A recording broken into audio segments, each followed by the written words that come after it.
pertanyaan sudah dijawab ya, tapi pertanyaan ini bagaimana cara membedakan kegagalan mekanik dan proses? Oke, untuk kegagalan mekanik akan langsung klasifikasi yang tadi ya, berupa bearing unbalanced misalignment atau permasalahan di transmission. Adapun untuk yang proses, dia akan masuk ke other dan akan dianalisa dari sisi spektrumnya.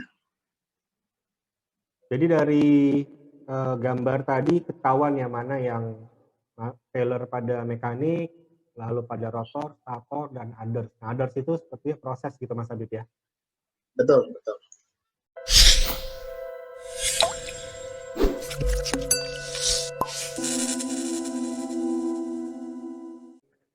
Salam sejahtera bagi kita semua, pada Bapak Ibu sekalian. Saya ucapkan terima kasih sudah hadir ke webinar kita yang kesekian kali, sudah banyak ya dari awal tahun, dari tahun kemarin malah.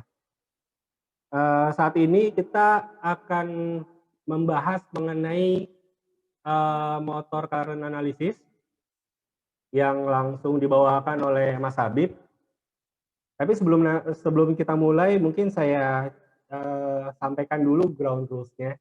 Jadi nanti pertanyaan bisa langsung ditanyakan ke question and answer atau ke tempat pertanyaan di Zoom Bapak Ibu sekalian. Lalu nanti kita jawab terakhir. Tujuannya agar kita bisa, ya Mas Habib juga, kita juga lebih fokus dalam menerima webinar ini ya dengan baik. Oke, begitu aja. Demi menyingkat waktu, saya persilakan kepada Mas Habib untuk memulai webinar ini. Silakan Mas Habib. Oke, baik. Terima kasih atas kesempatannya. Assalamualaikum warahmatullahi wabarakatuh. Ya, jumpa lagi dengan saya Bapak dan Ibu sekalian peserta webinar Arif pertama. Pada kali ini mungkin kami akan mengetengahkan topik mengenai motor current analysis ya. Jadi dua inputan di sana, baik itu current dengan volt sebelumnya. Dari Pak Ari mohon inputnya Pak, apakah slide saya sudah tampil?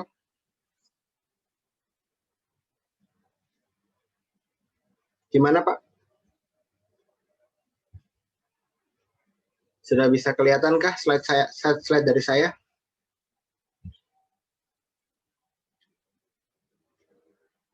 Oke. Oke Mas. Sip. Oke, langsung aja ya.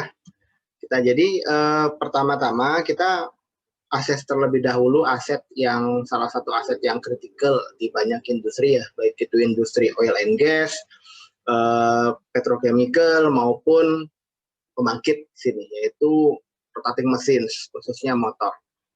Nah, di rotating mesin terdapat banyak part dan masing-masing part dia akan memiliki failure mode yang berbeda-beda. Ada stator winding, rotor, bearing, dan ada satu aspek lagi yang memiliki pengaruh terhadap aset wellness dari motor itu sendiri, yaitu power quality-nya. Semuanya perlu untuk dikelola kondisinya seperti apa. Dan ketika kita bisa mendapatkan indikator kondisi dari kesemua part ini, kita bisa mendapatkan informasi mengenai kondisi atau kesehatan dari motor itu sendiri.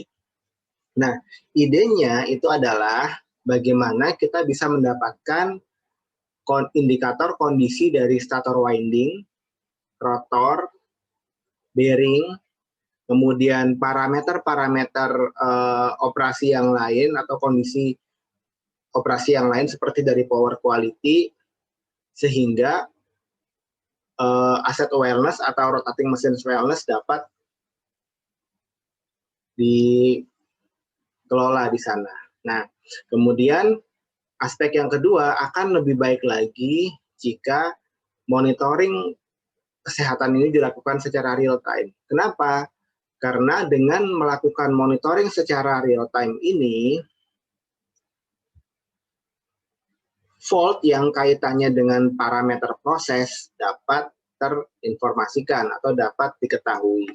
Dan kemudian satu hal lagi yang mungkin nice to have ya sifatnya, yaitu jika aset ini dapat dimonitor dan dapat diketahui kondisinya dimanapun dan kapanpun. Jadi walaupun entah itu sedang SPPD atau sedang tidak bisa ke site karena sesuatu hal, maka tidak kehilangan momen monitoring dari asetnya dan tidak kehilangan informasi kondisi dari asetnya karena sudah diambil datanya secara otomatis dan sudah di-provide informasi fault-nya juga. Idenya seperti itu. Nah, apa yang bisa dikelola di sini adalah bahwa kita tahu jika kita mengelola atau mendapatkan informasi mengenai suatu part pada motor itu pasti akan melibatkan banyak teknologi ya gitu, karena misalnya untuk stator winding itu ada teknologinya sendiri, rotor sendiri, bearing sendiri gitu. Nah, idenya itu adalah bagaimana jika semuanya ini indikasinya bisa menggunakan satu teknologi saja, yaitu dengan konsep machine learning atau model based fault detection di sini. Nah, oke. Kita starting dari metodenya terlebih dahulu. Metode ini masuk ke dalam standar ISO ya 20958, yaitu mengenai condition monitoring and diagnostic of machine system, electrical signature analysis of three-phase induction motor. Jadi dari ISO sendiri di 20958 ini mengupas banyak metode mengenai konmon dan diagnosis di induction motor 3 fasa, dan salah satunya adalah terkait teknologi ini di klausul nomor 4.3.4 dengan judul model based voltage and current system. Nah, selain itu metode yang sama muncul di Lloyd Register di bukunya Condition Monitoring of Marine Machinery, yaitu Guidelines for a Ship Owner and Manager. Nah, bagaimana sih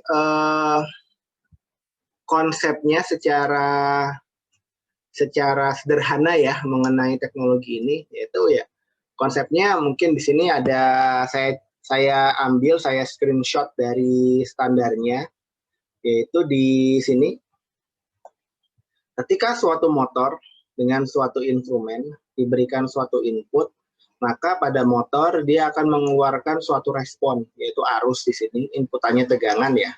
Inputannya tegangan dikasih ke motor dan dikasih ke instrumen. Dari motor akan keluar arus di sini. Dan arusnya itu adalah arus terukur.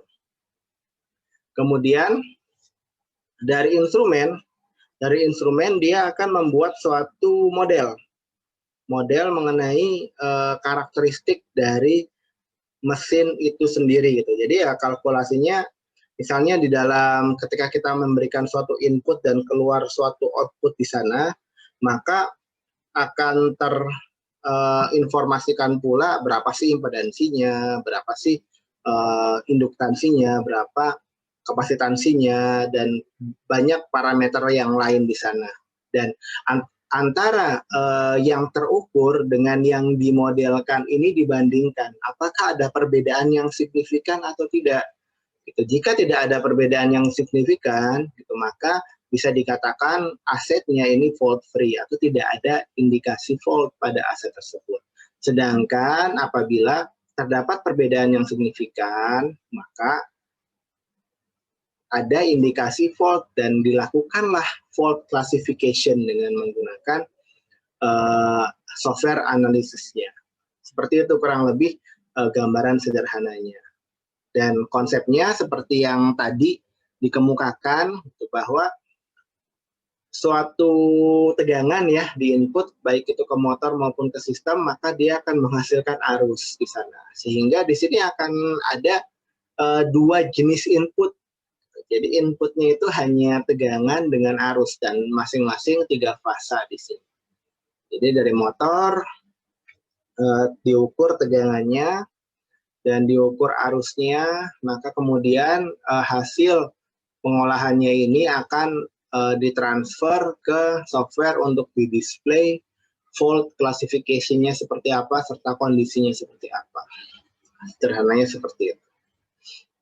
Nah, lebih lanjut, dengan kita mampu mengakuisisi baik arus dengan tegangan ini, maka kemudian akan dilakukan diagnosis dan tadi sekiranya terdapat perbedaan yang signifikan, akan dilakukan klasifikasi fault-nya. Nah, klasifikasi fault-nya itu adalah sebagai berikut. Yang pertama mechanical fault, yaitu kaitannya dengan indikasi unbalance atau misalignment, serta indikasi bearing problem di sini. Kemudian electrical fault, semacam loose winding atau short circuit untuk motor-motor yang low voltage ya. Kemudian untuk proses fault seperti indikasi kavitasi atau filter yang ngeplug di sana. Jadi inilah yang hendak di-provide. Jadi secara mudah prosesnya itu adalah ini ada arus dan tegangan masuk ke dalam instrumen, kemudian dari instrumen diolah dan dikirim ke software dan dibentuklah report secara otomatis ini yang menunjukkan klasifikasi fault-nya, serta diberikanlah analisa atau rekomendasi secara umum di sini terkait dengan paparan mengenai jenis fault yang terjadi itu seperti apa, kemudian rekomendasinya seperti apa gitu. Nah, kemudian adapun klasifikasi fault-nya itu adalah sebagai berikut. Oh, sebelum ke sana, jadi diharapkan dengan metode ini ada proses yang dipersingkat, Bapak dan Ibu sekalian, yaitu dari mulai kita tahu bahwa yang namanya condition monitoring pasti akan melewati proses pengambilan data atau data acquisition, kemudian di mana teknologi owner menuju ke equipment tersebut untuk melakukan pengambilan data, kemudian setelah pengambilan data, teknologi owner akan kembali ya ke base-nya atau ke ruangannya untuk melakukan data analisis, atau ini bersama-sama analis di sana. Kemudian dari data analisis itu melakukan identifikasi fault sekiranya ada yang abnormal, baru kemudian keluar report, dan report itu diserahkan ke sistem owner beserta rekomendasi. Nah, di sini terdapat siklus yang dipersingkat. Yang dipersingkat itu adalah bahwa semua proses dari data acquisition sampai fault identification ini bisa dilakukan hanya dalam rentang 1 jam saja. Artinya masa yang dihabiskan untuk mob demob ataupun menganalisa jadi jauh berkurang, dan user bisa fokus ke bagaimana merumuskan next action plan-nya terkait eksekusi rekomendasi sekiranya terdapat indikasi kegagalan. Seperti itu. Jadi ini keuntungan yang utama, menyederhanakan proses analisa yang tadinya mungkin bisa melewati berhari-hari, sekarang bisa dilakukan dalam rentang yang lebih singkat. Nah, kemudian ini yang tadi saya bilang mengenai fault classification-nya. Fault classification-nya bisa berupa indikasi baik itu aspek mechanical maupun electrical di sini. Nah, mechanical-nya misalnya berupa indikasi loose foundation atau structural ya, kemudian indikasi unbalance atau misalignment, kemudian indikasi transmission element problem, indikasi masalah di bearing, kemudian indikasi masalah di rotor, indikasi masalah stator atau other. Nah, di dalam other ini ada pula yang indikasi masalah secara proses ya, misalnya kavitasi. Nanti dianalisa lebih lanjut untuk yang other ini. Jadi dengan dilakukannya klasifikasi fault ini dan disertai dengan representasi yang memudahkan ya terkait severity-nya, user bisa mendapatkan gambaran secara mudah mengenai apa yang terjadi pada asetnya. Misalnya ketika mendapatkan informasi semacam ini, oh masalah transmission element nih yang jadi concern atau ada masalah abnormal di sana. Oke, selanjutnya what next? Nah, what next-nya Bapak bisa lanjut ke membaca laporan yang di-provide secara otomatis tersebut. Ada apa di sana? Yang pertama, informasi yang di-provide itu terkait dengan efek terhadap energi efisiensinya. Mungkin pada beberapa plan ya yang kami pernah diskusi dengannya, ada beberapa plan itu yang concern terhadap perhitungan energi efisiensi. Jadi istilahnya, if you can't measure it, you can't manage it. Jadi ketika Anda tidak bisa melakukan pengukurannya, Anda tidak akan bisa mengelolanya, termasuk dalam hal energi efisiensi ini. Jadi di sini dipetakan efek terhadap efek dari masing-masing loss foundation tersebut terhadap energi efisiensi pada motor tersebut dalam rentang 1 tahun apabila failure tersebut tidak dikelola.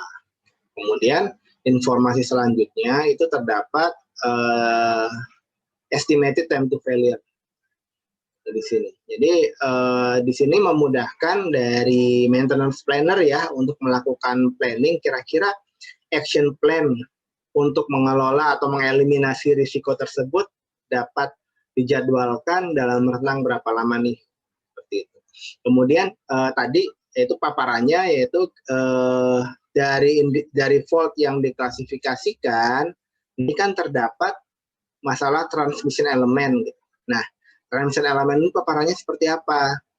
Jadi di sini ada elemen atau driven equipment, cek transmission element, ada coupling, driven equipment, belt, pali, gearbox, and frame or pump impeller. Jadi di sini rekomendasi secara umumnya. Jadi melakukan pengecekan lebih jauh, lebih dalam pada transmission elemennya. Seperti itu. Kemudian selanjutnya, karena yang diukur kan voltage dengan current ya, atau tegangan dengan arus ya. Jadi data yang dihasilkan pun akan mencakup parameter-parameter elektrik gitu, atau indikator-indikator kondisi dari elektrik. Semacam arus unbalance, tegangan unbalance, power factor, kemudian total harmonics distortion, kemudian harmonics yang ganjilnya. Nah, sekiranya Bapak atau Ibu pernah mengalami ada permasalahan voltage atau arus yang unbalance dan ternyata efek dari unbalance tersebut berdampak besar pada operasional, ya mungkin bisa dipertimbangkan. Karena dengan teknologi ini kita bisa memonitor laju perkembangan dari ketidakseimbangan arus dan tegangan ini. Jadi tidak sampai ujuk-ujuk tiba-tiba sudah tinggi gitu tegangan atau arus unbalance-nya yang menyebabkan force outage ya di sana. Kemudian yang terpenting salah satunya itu harmonics. Harmonics ya ketika misalnya saya yakin gitu di banyak tempat pengukuran vibrasi sudah dilaksanakan ya, dan salah satu temuan dari pengukuran vibrasi biasanya itu adalah permasalahan di electrical. Nah, permasalahan di electrical itu banyak aspeknya. Salah satunya aspek di rotor maupun dari sisi power quality. Karena dari power quality pun ada komponen yang bisa menyebabkan vibrasi pada motor tersebut. Gitu. Nah, sehingga ketika kita mendapatkan informasi mengenai harmonicsnya dan mengenai kondisi kesehatan rotor atau statornya, kita bisa mendapatkan informasi sekiranya ada vibrasi yang abnormal, kira-kira dari rotor kayak gimana, dari power quality seperti apa. Nah, kemudian ada pula tadi karena yang diambil adalah voltage dengan current, maka sebenarnya spektrumnya itu ada, dan spektrum itu diterjemahkan dalam bentuk power spectral density di sini. Jadi spektrumnya itu spektrum daya ya. Di sini menggunakan konsep enveloping, jadi terdapat batasan-batasan serta pengukuran yang aktualnya. Jadi warna biru ini dia merepresentasikan pengukuran aktual yang sedang dijalankan pada aset tersebut. Kemudian yang warna krem ini dia merepresentasikan batasan normalnya, sedangkan yang warna pink ini dia merepresentasikan alarm limit untuk kondisi caution. Jadi artinya kalau sudah alert, sudah high, dia sudah di atas warna pink. Nah, kemudian selain itu terkait dengan trendingnya, mungkin trendingnya itu spesifik ya, yaitu trending fault-nya itu sendiri. Nah, kita di awal telah melihat bahwa fault itu akan diklasifikasikan. Selain diklasifikasikan, apabila diputuskan untuk memonitor secara real time atau secara continuous, trending dari fault tersebut dapat ditampilkan juga. Jadi misalnya bearing fault. Nah, bearing fault trendingnya seperti apa nih? Apakah semakin menanjak atau stabil atau berkurang? Kalau misalnya menanjak, berarti risiko kegagalan bearing fault-nya itu akan menanjak pula.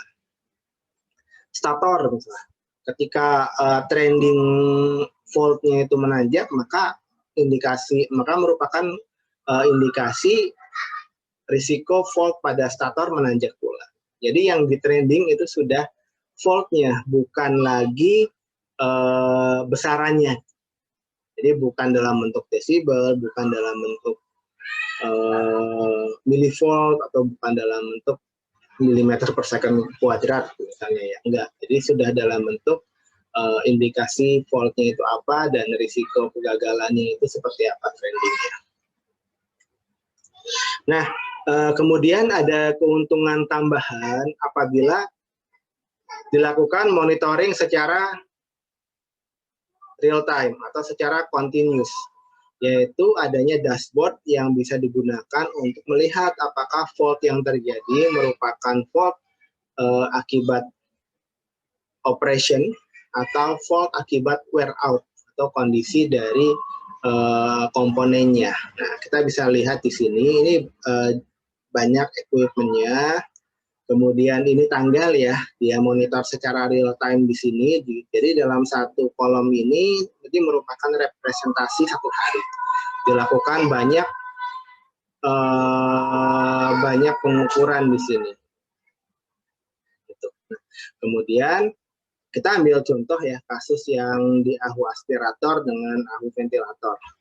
Nah, untuk ahu aspirator kita bisa gitu bahwa di sini banyak kasus di mana dia hanya terdapat indikasi merah pada jam-jam tertentu saja. Tetapi pada ahu ventilator dia merah pada setiap kondisi. Jadi untuk ahu aspirator ini karena dia hanya merah pada beberapa jam saja, ini merupakan tanda bahwa pada jam tersebut terdapat karakteristik operasi yang abnormal bagi motor tersebut dan perlu untuk dicari tahu apa nih yang membuat dia abnormal. Karena ketika dia dibiarkan, maka lama-kelamaan dia akan membuat komponen terkait menjadi wear out di sini. Jadi di setiap kondisi jadi merah semua. Nah, ini berbeda apabila di setiap kondisi dia merah semua. Nah, ini merupakan indikasi komponen yang mengalami wear out atau failure komponennya. Nah, sehingga ketika komponennya diganti, maka asetnya jadi hijau semua. Nah, adapun langkah lebih lanjut itu terkait dengan implementasi teknologi 4.0-nya ya, gitu, bahwa teknologi ini mampu untuk di-connect ke banyak platform, termasuk SCADA atau RTU di sini, sehingga memungkinkan pengambilan data dilakukan secara otomatis tanpa adanya interupsi atau intervensi dari teknologi owner, gitu, jika diputuskan untuk memonitor secara real time. Nah, kemudian bisa pula teknologi tersebut display-nya dengan menggunakan mobile phone atau smartphone dari user itu sendiri, sehingga di sini user tanpa tanpa ada batasan waktu atau tempat ya, tetap bisa mengakses dan memonitor kondisi asetnya saat ini seperti apa. Itu terkait dengan teknologi 4.0-nya. Nah, kemudian sekiranya hendak dilakukan setting mengenai push notification, push email notification pun itu mampu. Nanti sekiranya terdapat finding, maka akan secara otomatis akan di-push email yang menerangkan mengenai equipment mana yang problem dan jenis problemnya itu apa. Nah, seperti itu konsepnya. Adapun opsinya terkait dengan implementasi teknologi ini itu ada dua jenis. Yang pertama bisa dilakukan secara periodik atau dengan menggunakan portable instrument di sini, atau bisa dilakukan permanent monitoring atau continuous monitoring, di mana pengambilan datanya secara otomatis, secara real time. Nah, untuk secara periodik ini, report yang akan diproses itu cakup electrical fault coverage dan coverage, seperti indikasi masalah di rotor, stator, unbalance, misalignment, loose foundation, atau hal yang lain. Adapun permanent monitoring, selain electrical dan mechanical fault coverage, akan ada pula mengenai proses related fault coverage. Seperti apa? Seperti kavitasi atau misalnya operational motor yang tidak optimal. Dia akan memonitor continuous monitoring di sini, yaitu dia akan memproduce dashboard yang ini ya Pak ya. Jadi dashboard ini harus pada permanent monitoring saja atau continuous monitoring saja. Untuk periodik dia nggak akan mendapatkan dashboard ini, dia hanya akan mendapatkan laporan per pengujian. Nah, seperti itu. Nah, adapun untuk permanent monitoring ini, dia punya typical installation. Jadi secara overall kurang lebih seperti ini instalasi untuk permanent monitoring ya. Jadi dia dipasang di masing-masing pompa satu instrumen. Jadi satu instrumen untuk satu motor. Dan dipasangnya di MCC ya, bukan di site, di MCC.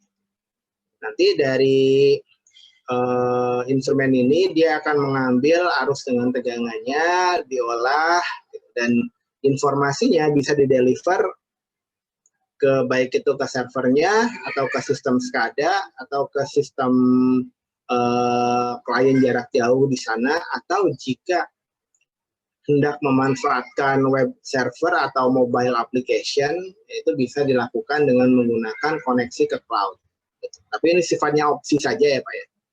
Kalaupun tidak menggunakan cloud ya berarti tidak bisa mengakses mobile application atau web server, tetapi tetap bisa mendapatkan pengukuran secara real time, bisa mendapatkan dashboardnya, bisa mendapatkan trendingnya. Seperti itu. Nah, kemudian teknologi ini bisa diaplikasikan baik di motor MV maupun LV. Untuk motor-motor low voltage, konsep instalasinya sederhana. Dia hanya perlu untuk mengklaim CT clamp atau current transformer clamp pada input 3 fasanya, baik tegangan maupun arus di sini. Jadi sensornya hanya current clamp saja ya, dan di sini dia di-tap di input dari si motor tersebut. Nah, bagaimana jika low voltage motor tersebut memiliki variabel frekuensi drive di sana? Tetap bisa dilakukan, apalagi kan salah satu keunggulan ya teknologi ini yang sulit untuk disamai oleh teknologi yang lain itu ya, dia mampu untuk memonitor variabel frekuensi drive motor. Konsep instalasinya sederhana Pak, sama, tapi dia dipasang di setelah inverternya. Jadi yang menuju ke motor tersebut. Nah, bagaimana dengan medium voltage?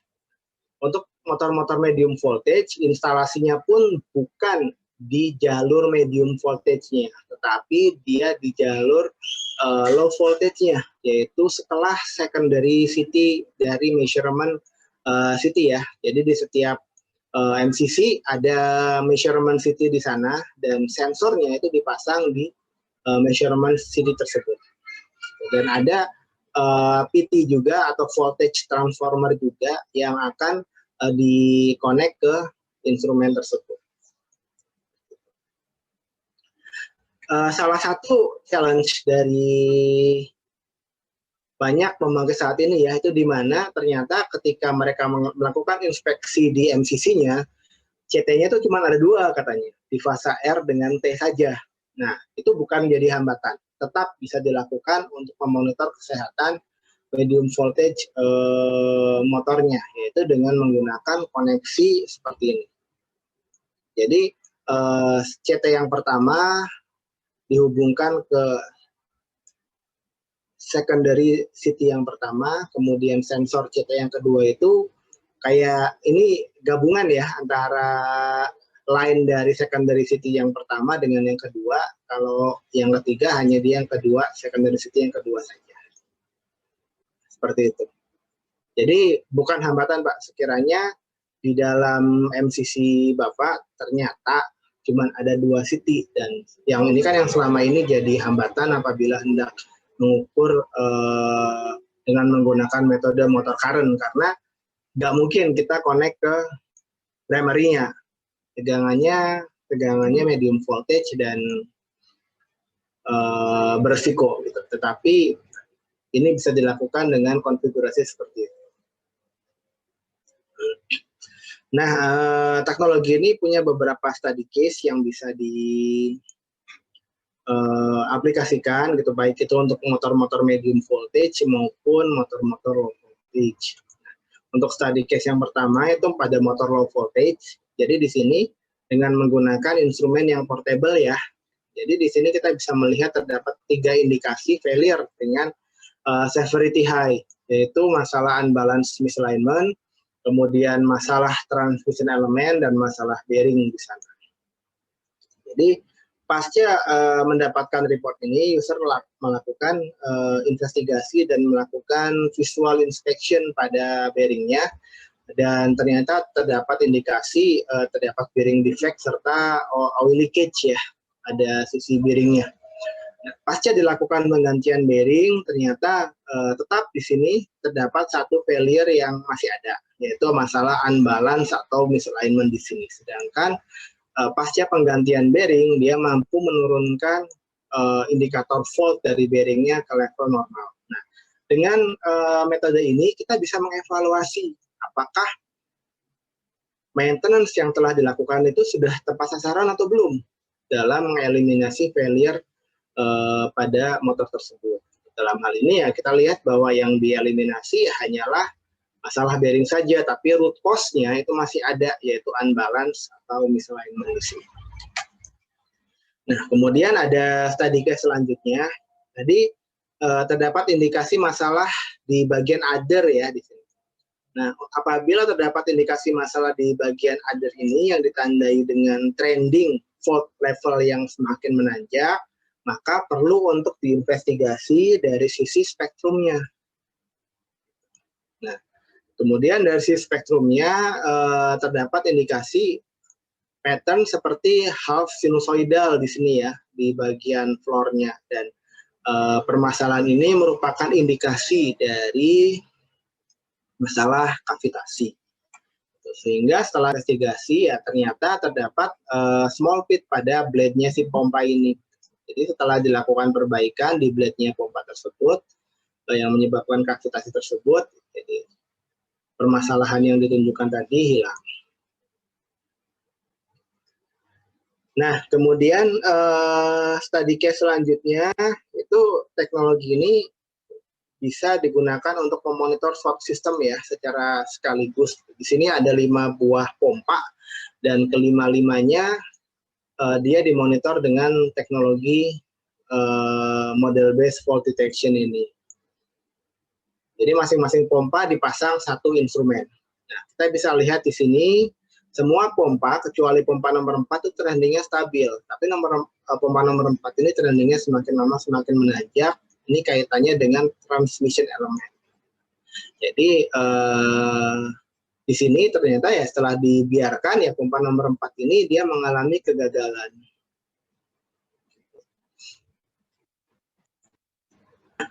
Study case nomor 3 dengan 4 ini akan saling terkait. Kaitannya itu adalah di permasalahan di statornya ya. Jadi karena dia ngambil arus dan tegangan, salah satu failure yang dikelola itu adalah failure di stator. Jadi dengan metode ini kita akan bisa memisahkan apakah masalah di stator tersebut permasalahan dari sisi internal. Di eksternal itu berupa permasalahan di luar motor, sedangkan internal ya permasalahan di dalam, semisal masalah isolasi di stator windingnya. Nah, apa cirinya? Jika ternyata dari monitoring current-nya terdapat indikasi unbalance, tapi dari sisi spektrum tidak ada indikasi, maka itu merupakan indikasi masalah eksternal. Akan tetapi, jika pada current-nya itu mengalami unbalance di sini, tetapi muncul spektrum di sisi stator winding-nya, maka ini merupakan masalah internal.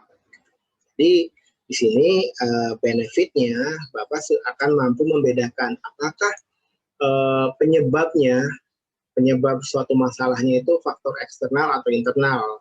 Terlebih dahulu, mana nih yang duluan yang muncul nih? Apakah current unbalance-nya setelah sekian lama baru muncul spektrum, berarti permasalahannya itu dari eksternal, atau dia muncul spektrum dulu baru nanti akan menyebabkan current unbalance, berarti masalahnya itu adalah masalah internal.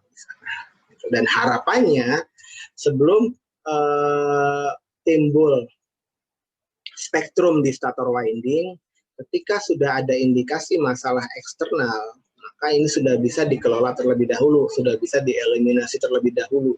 Karena ketika sudah muncul spektrum di sisi internalnya ya maka perlu dilakukan inspeksi di sisi stator windingnya atau bahkan rewinding. Seperti itu. Dan mungkin ini sekedar merepresentasikan hasil statistik pengukuran ya selama ini. Jadi untuk motor-motor yang up to 4 kV atau motor-motor low voltage, permasalahan yang sering ditemui itu mostly mechanical. Sedangkan untuk motor-motor yang di atas 4 kV, itu permasalahan yang sering ditemui ya permasalahan yang kaitannya dengan electrical di sini. Kemudian mungkin ini salah satu study case juga kaitannya dengan proses alignment ya. Jadi ada suatu motor, dia sudah terdapat indikasi alignment. Jadi udah ada proses alignment-nya dan user tengah melakukan proses alignment secara bertahap tapi di sini. Jadi dilakukan alignment yang pertama. Kemudian setelah dia dilakukan test run di sini, kita bisa lihat dia mengalami penurunan, tapi masih terdapat indikasi misalignment. Kemudian di hari selanjutnya dilakukan misalignment yang kedua dan dilakukan test run, dan di sini sudah tidak terdapat lagi indikasi misalignment. Sehingga inilah keuntungan untuk memonitor secara real time ya. Kita bisa melihat progres dari tindakan pemeliharaan yang dilakukan.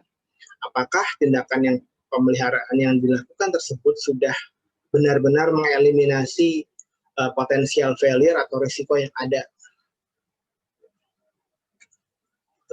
Nah, ini mungkin study case yang terakhir.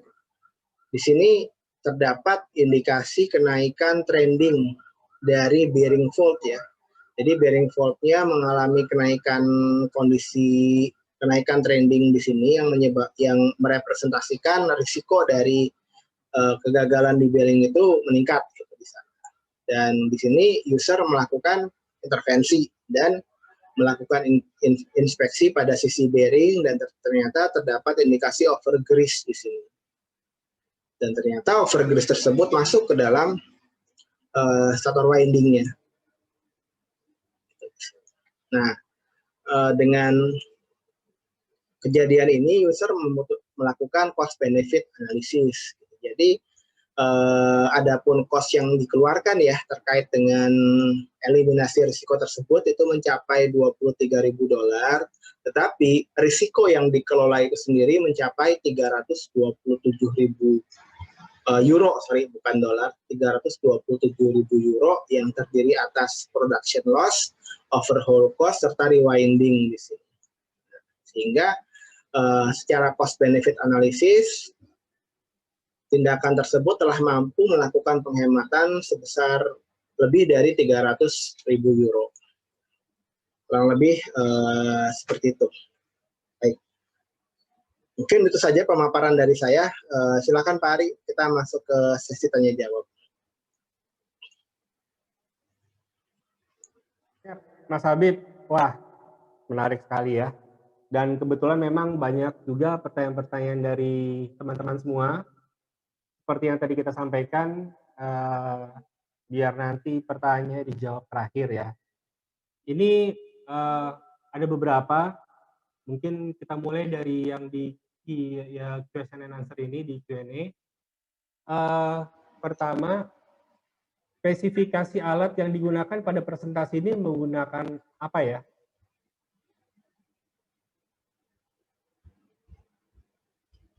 Gimana? Pertanyaannya bisa diperjelas lagi, Pak? Ya, bisa diperjelas lagi, Pak Ari.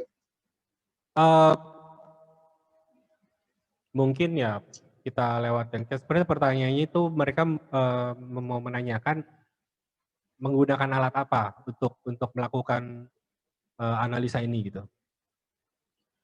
Oke. Nama alatnya itu Artesis MCM untuk yang continuous monitoring ya. Sedangkan untuk yang portable atau periodik namanya Artesis AMT. Oke. Lalu kedua, mungkin pertanyaan sudah dijawab ya. Tapi pertanyaan ini bagaimana cara membedakan kegagalan mekanik dan proses? Oke. Untuk kegagalan mekanik akan langsung klasifikasi yang tadi ya berupa bearing unbalanced misalignment atau permasalahan di transmission. Adapun untuk yang proses, dia akan masuk ke ADAR dan akan dianalisa dari sisi spektrumnya.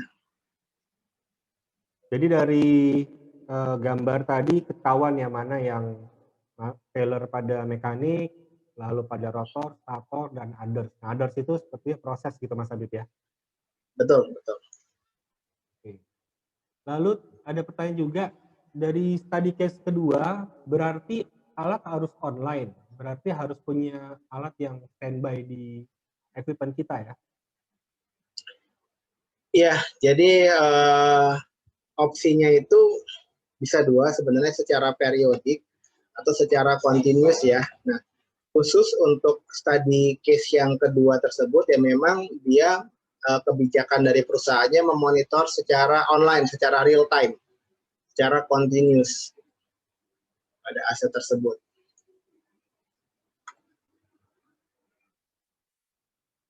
Itu ke spot tapi memang real time ya, data-data iya. real time. Oke, lalu ada pertanyaan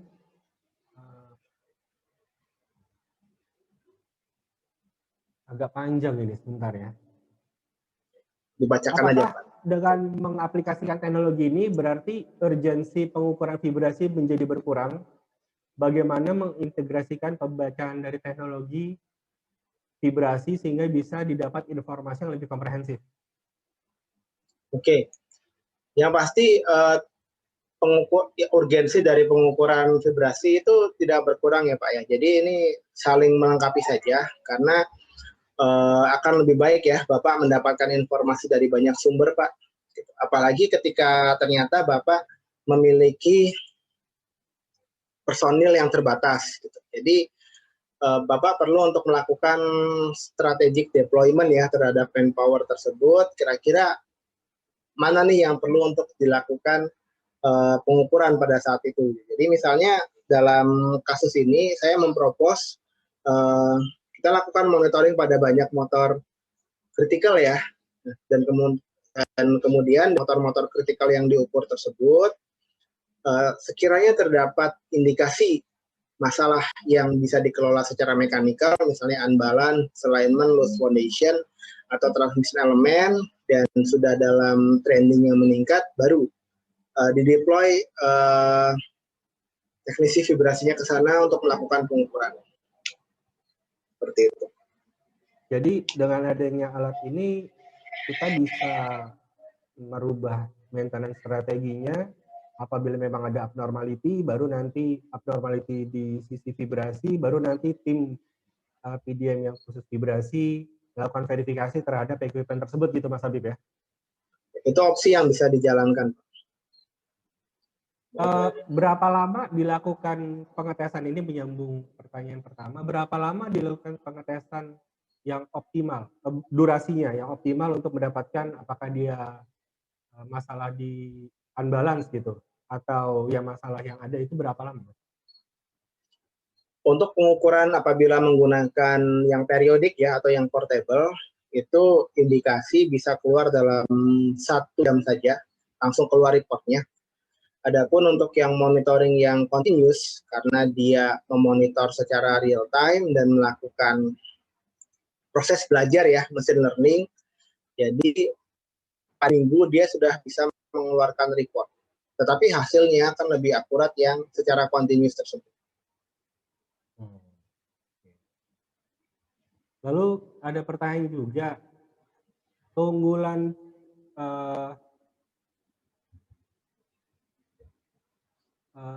sebentar Mas, ada beberapa pertanyaan.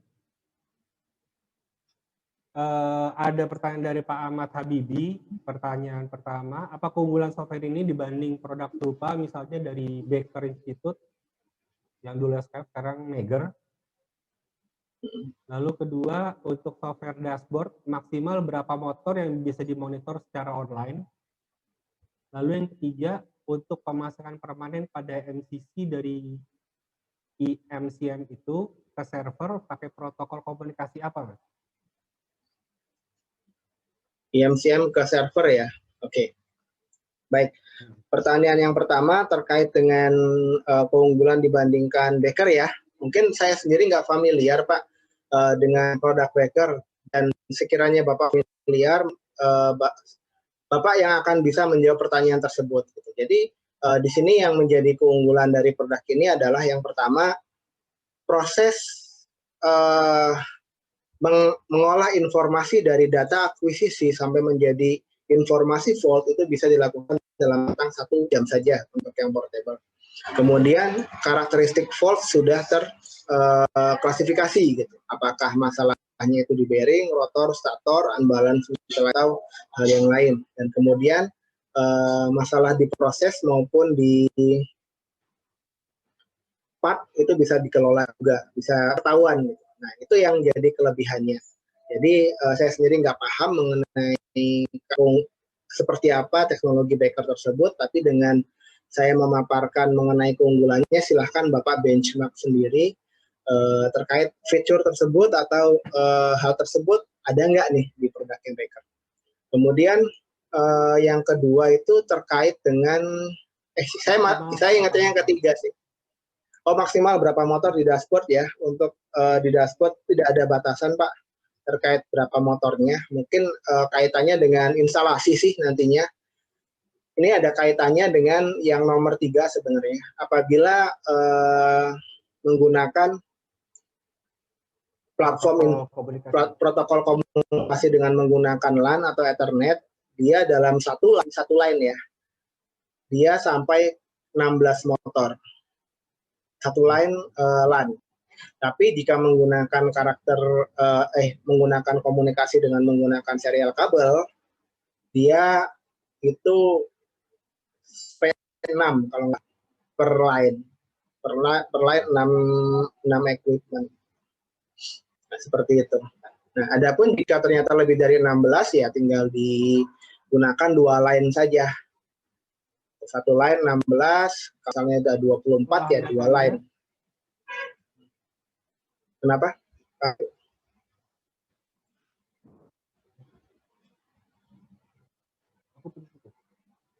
Jelaskah? Halo? Sorry. Nah, Ya. Ini input yang diambil hanya voltage dan current. Bagaimana Yes. metode pengolahan data sehingga bisa didapat analisa problem mekanikal? Oke. Secara teoretikal seperti ini, Pak. Sekiranya dari bearing ada masalah, bearing kan masalah mekanikal ya, Pak ya. Ketika bearing terdapat indikasi problem di sana, maka interaksi antara rotor dengan stator pun akan ada perubahan. Gitu. Jadi stator, pertama-tama kan stator akan menginduksi rotor, kemudian ada induksi balikan dari rotor dengan stator.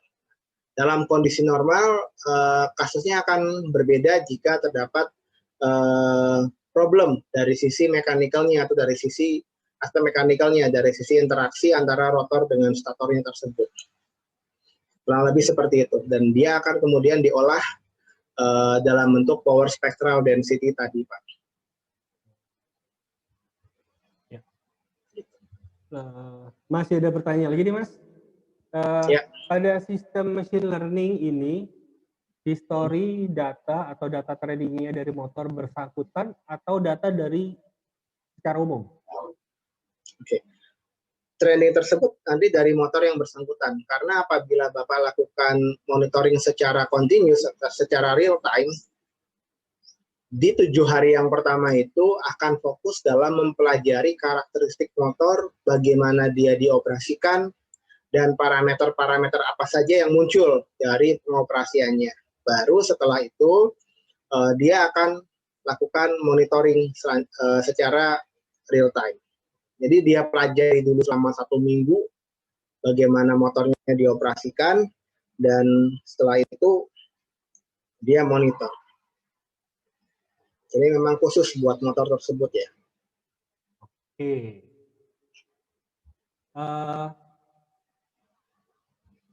Sepertinya ada beberapa lagi yang pertanyaan.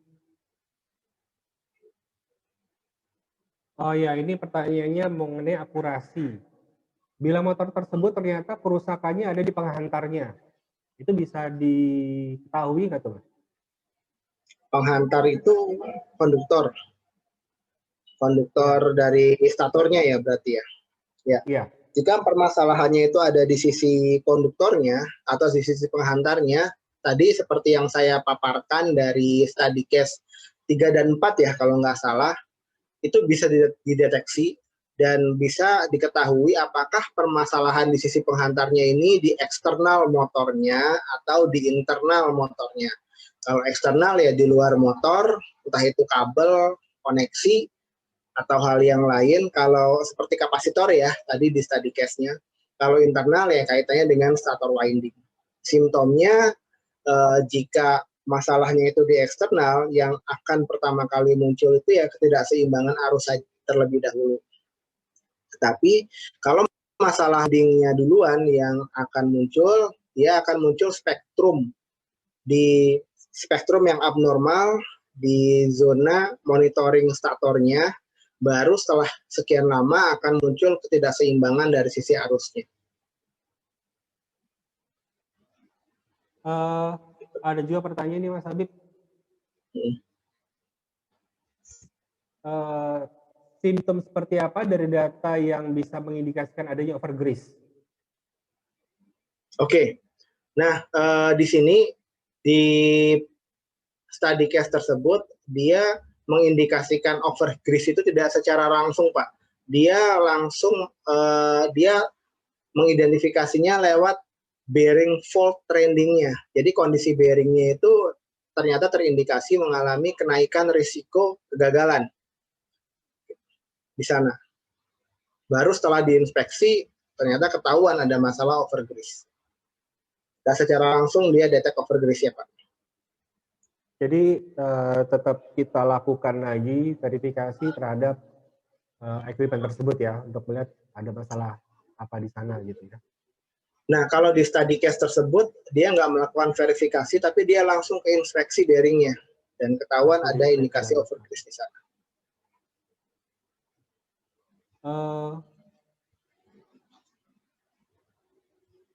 Ada lagi pertanyaan, banyak nih Mas. Kalau Ya, parameter santai abnormal saja. berasal dari eksternal, misal source power-nya under voltage, apakah sistem ini akan menginformasikan abnormal ini juga? Sekiranya terdapat under voltage, iya, karena di bagian voltage tadi kan akan ada batasan ya. Sebentar, saya tampilkan lagi slide-nya kalau seperti itu.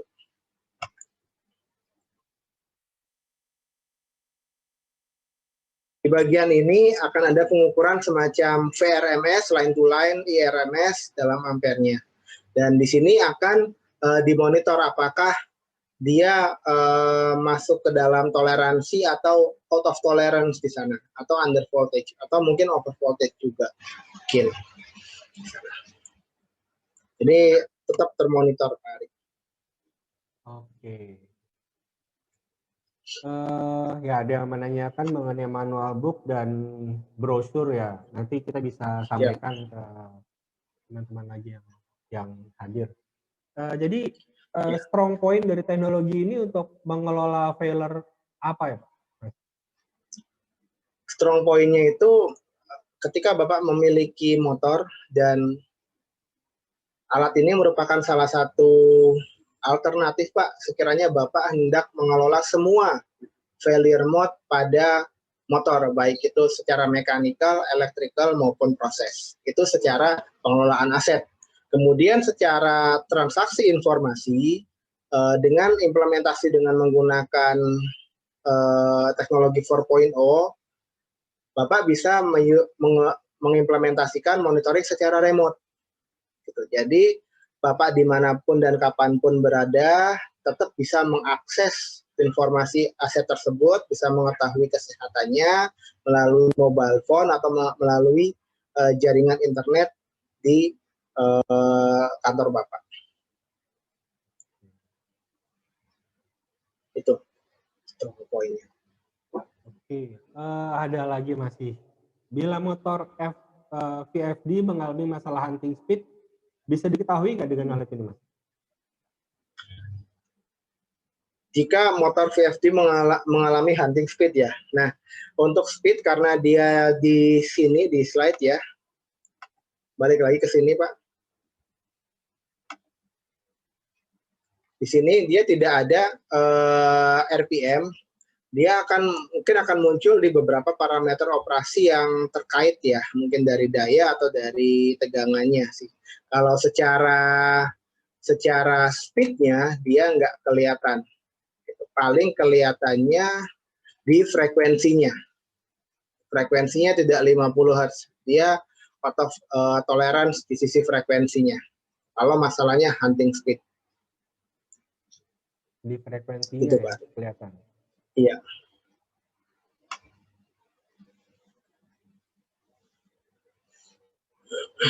Mungkin pertanyaan terakhir, mungkin belum ada pertanyaan lain. Apakah teknologi ini bisa dibandingkan secara langsung dengan peralatan termografi?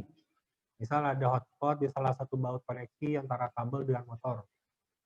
Bisakah hal ini terdeteksi pada alat current signature teknologi ini yang notabene kita ukur alatnya di panel?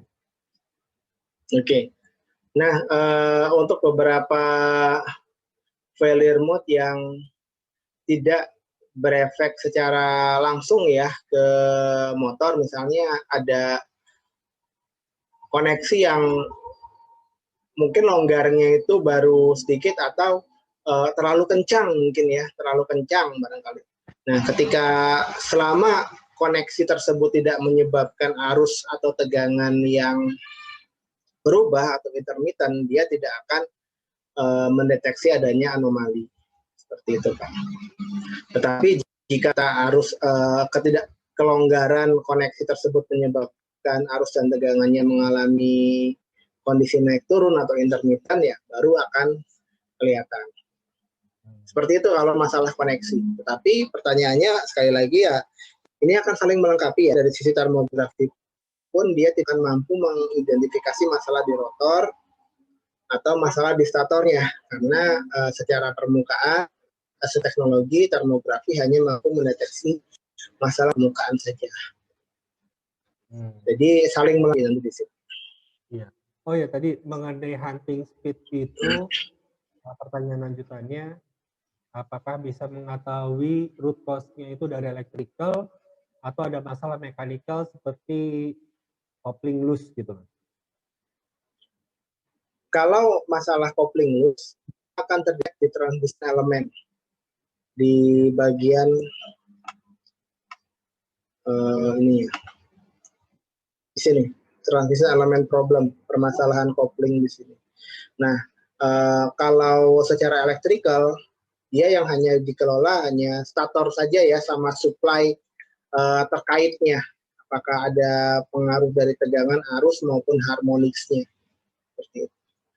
Nah, mungkin saya juga nggak paham ya untuk yang penyebab hunting secara elektrikal ini, gitu. Tapi sekiranya penyebab huntingnya itu ketidakseimbangan arus tegangan atau masalah harmonics atau masalah di stator winding, itu akan terdeteksi dengan teknologi ini. Buat bapak-bapak ibu sekalian ya, yang dari question and answer masih banyak pertanyaan. Kalau mau menanyakan bisa langsung ditanyakan ke sana aja. Ini ada pertanyaan lagi Mas, untuk instalasi sistem ini apakah harus dalam kondisi operasi shutdown atau bisa secara online? Untuk kepentingan safety Pak, saya lebih prefer melakukan instalasi dalam kondisi shutdown ya Pak ya. Karena ada koneksi tapping untuk tegangan juga soalnya.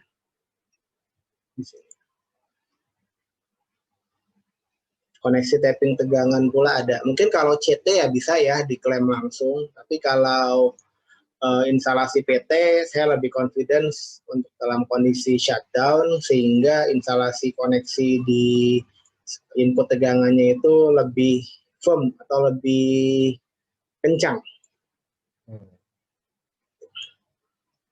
Kalau shutdown itu per equipment ya? Per equipment. Berapa lama? Instalasinya bisa dalam rentang, untuk shutdown-nya itu bisa dalam rentang 1 hari cukup Pak.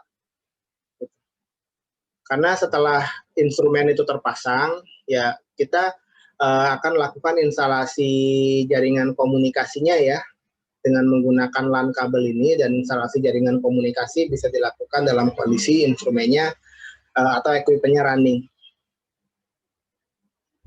Tapi kalau pengambilan yang portable, pengambilan data portable, equipment-nya dimatikan dulu atau bisa langsung nyala? Kalau untuk pengambilan data yang portable, dalam kondisi mesinnya running.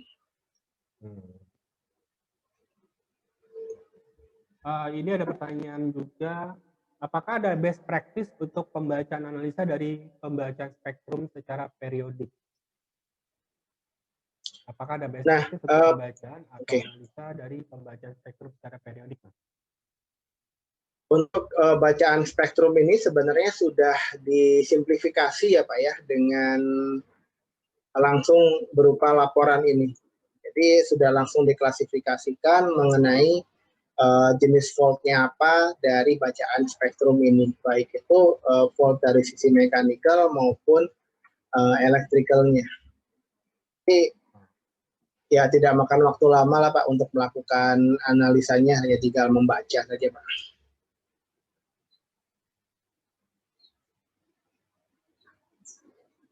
Gitu. Oke. Saya rasa sudah banyak pertanyaannya, udah belasan pertanyaan kita jawab. Lalu dari beberapa pertanyaan yang lain, ada yang berhasil kita jawab, tapi ada yang minta maaf kalau seperti itu di luar dari konteks yang kita bahas sekarang. Tapi apabila Bapak masih ingin berdiskusi lagi, bisa lewat kita atau bisa langsung ke Mas Habib, emailnya habib@tiarafib.com. Bisa nanti langsung ditanyakan, mungkin nanti juga, oh sebentar,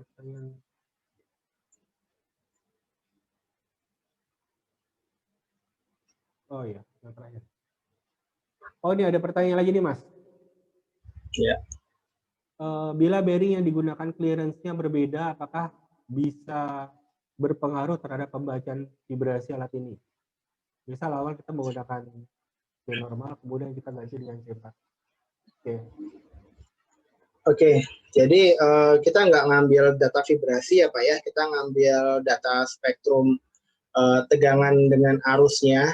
Jadi yang jadi concern di sini itu adalah interaksi antara rotor dengan stator, induksi magnetik dan elektrik antara rotor dengan stator tersebut yang akan berimbas terhadap spektrum arus yang didapatkan. Jadi di sini nggak secara langsung Pak mengukur vibrasi ya. Jadi itu yang jadi masalahnya gitu, untuk pertanyaan tersebut. Selama terdapat kerusakan bearing yang ternyata mengakibatkan interaksi antara rotor dengan statornya mengalami perubahan, maka itu akan terdetek. Ya, jadi nggak secara langsung terkait dengan clearance ya.